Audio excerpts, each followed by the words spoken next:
Annie and Vernice are looking for mother-like figures in their lives. And neither one of them really get it in the way that they think that they will get it, but they are then responsible for the circumstances that happen to them because of it.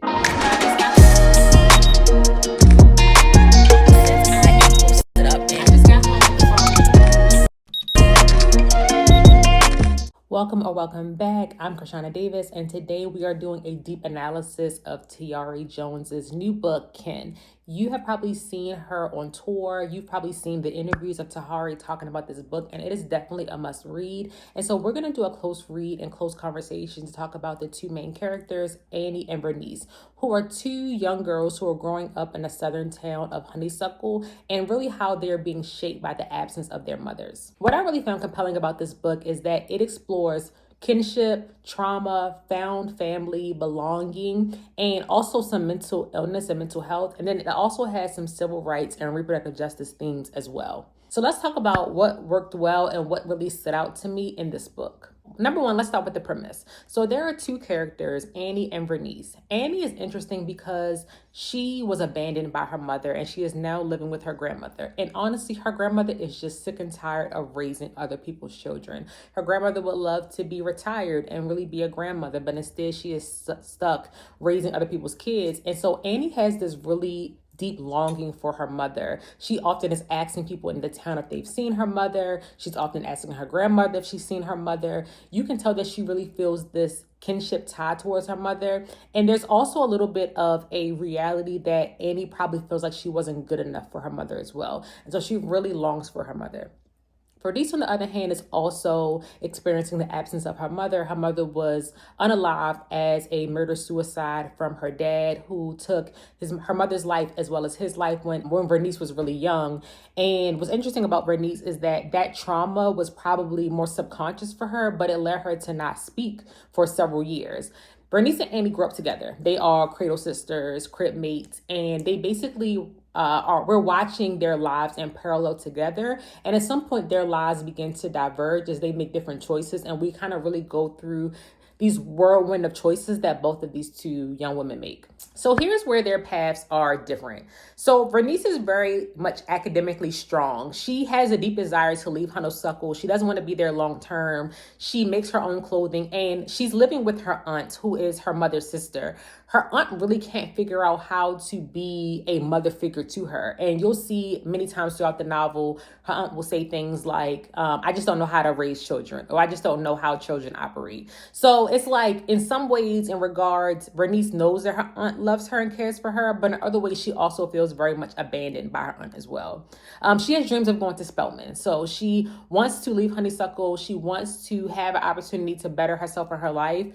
And she really feels like this country girl who is surrounded by more sophisticated students. When she finally is able to get out of Honeysuckle, she is supported by the entire community to get her to Spelman. So like they took up collection plate at the university. They took up a collection plate at the church to make sure that she had money to be able to go. She made all of her clothing. She's excited and ready. And so when she finally gets onto the bus to go, she thinks that she is at the front of the black section of the bus. Come to find out, she's at the back of the white section. The bus driver gets extremely nasty with her, forces her off the bus. She ends up getting slapped by this mechanic who's trying to appease the bus driver. She ends up with all her stuff gone and is not able to get onto this bus. And like, we're really experiencing and seeing the time period of this book. And Annie then has to go back home. Her aunt has already left because she is trying to find love now that she's finally an empty nester and is able to experience. And so her aunt's two friends, who are two women who are together, two lesbian women who are together but not married, end up taking her to Spelman. One of those women actually attended Spelman. And so when Vernice gets to Spelman, the story of her encounter on the bus is kind of allowed to paint her as this like freedom fighter, civil rights hero, and she never corrects the record with anybody.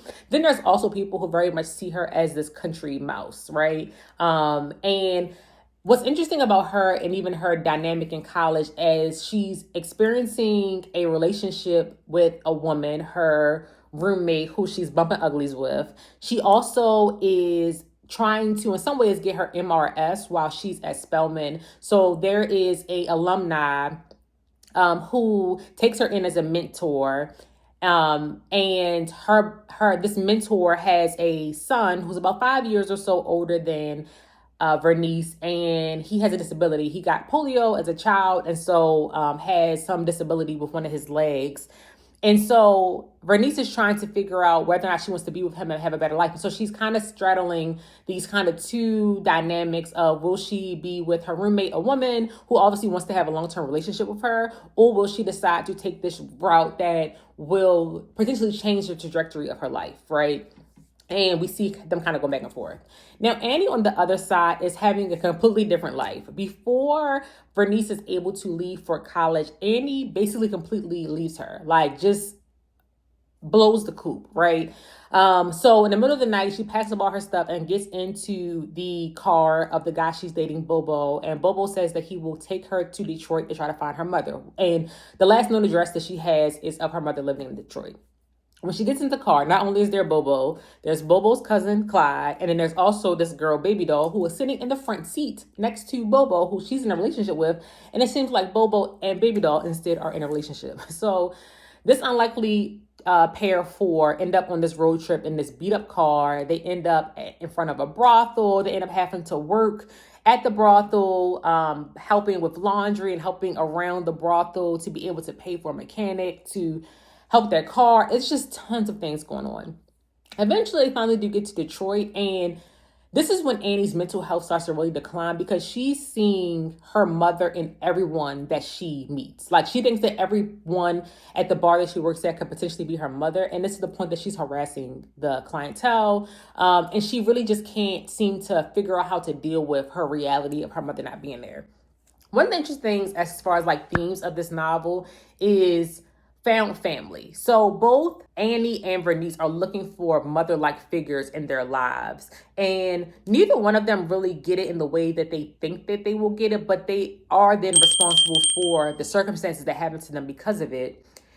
And I think that Annie leaving in the middle of the night really, in some ways, changed her relationship with Vernice, because I don't know if you've ever been a best friend. I find like this is very common in like female relationships, friendships, especially when you're younger, is that everyone will know something that's going on with your best friend but you, because sometimes the person that you really can't stand to tell is your best friend. I know I've experienced that.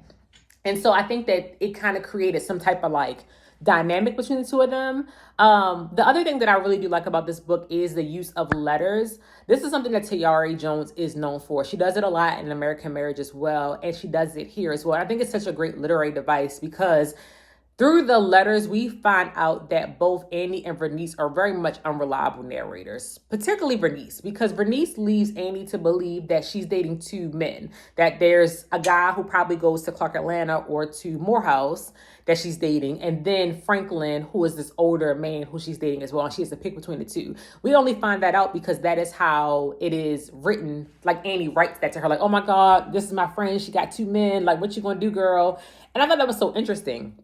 And I didn't really realize how unreliable our narrators were until we are able to get a window further in through these letters. I also think that there's like some places here where there's also some like interesting elements as well around like hoodoo or like atmospheric elements. In some ways, I would say this is like a Southern Gothic book because of that. When they're at the brothel is haunted because it's on old plantation, and the plantation owner, we find out that there is a presence or a ghost there who is her mother. And there's kind of these surreal, mystical things that happen in and around the brothel that are just like really interesting. And I think the other element is then the mental health of Annie as she's really dealing with this obsession of her mother and finding her mother starts to consume her life. So I mentioned Bobo earlier. Annie ends up with the cousin Clyde at some point, which I do think that he's a good guy for her. And as he's with her and trying to build family with her, he wants to be with her long term. He sees her as, you know, his girlfriend, potentially his wife. She's holding on so hard to this reality of her mother that she can't operate with him. Like she's losing touch with reality in that way. And I just think that that's like just a really kind of sad element that we deal with. Some other things here are this kind of rural versus urban Black life. So obviously the story starts in Honeysuckle. Part of the story moves to Detroit, which is a pretty major Black city. The other part of it moves to Atlanta, also a pretty major Black city. And we're seeing how these kind of country girls are figuring out how to deal and survive within these places. We also get the juxtaposition with Vernice as Spelman with kind of this like Black elitism, upper class, because so many of the women as Spelman who are her classmates are second and third generation Spelman grads. And so how they view the world in reality is just very different than how she views the world of reality. I also really like this theme of sexual identity because it's alluded to at several points throughout the book. So you kind of get like the two lesbian aunties who took Vernice to school, then actually how Vernice decides to explore her sexuality at school. And I think that Tayari does it in such a way that it feels authentic to the page and it feels authentic to the time period, and also like the experience of like how Blackness shows up and being able to like explore yourself and your fullness during your college years as well. There's also a reproductive justice angle here. We see that one with the brothel, and then we also see it again later in the book, which I will not spoil.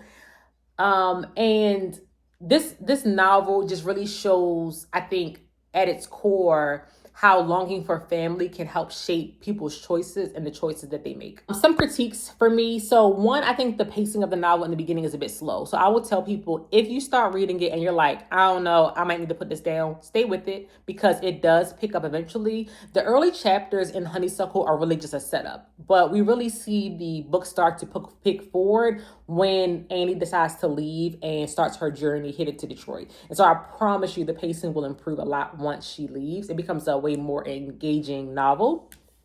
What I also thought was interesting is that Tayari Jones said that this was not the book that she was intending to write. So she had been commissioned by her publishing house to write a book about gentrification.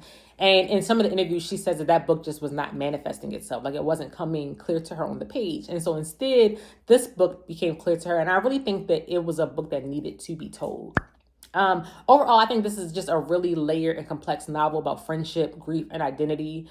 Additionally, there are these times where people in Vernice's life, as she's moved on and getting her degree, are trying to push her to leave Annie alone. Like, she's no good for you. You can't help her. You need to let her be on her own.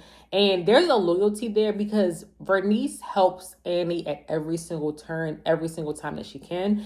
And those two women needed each other, and they created a bond that is thicker than what I would consider most family bonds to look and feel like. So if you read this novel, I'm curious if you liked Vernice's character or Annie's character a bit more. Like, who did you resonate with a bit more in the novel?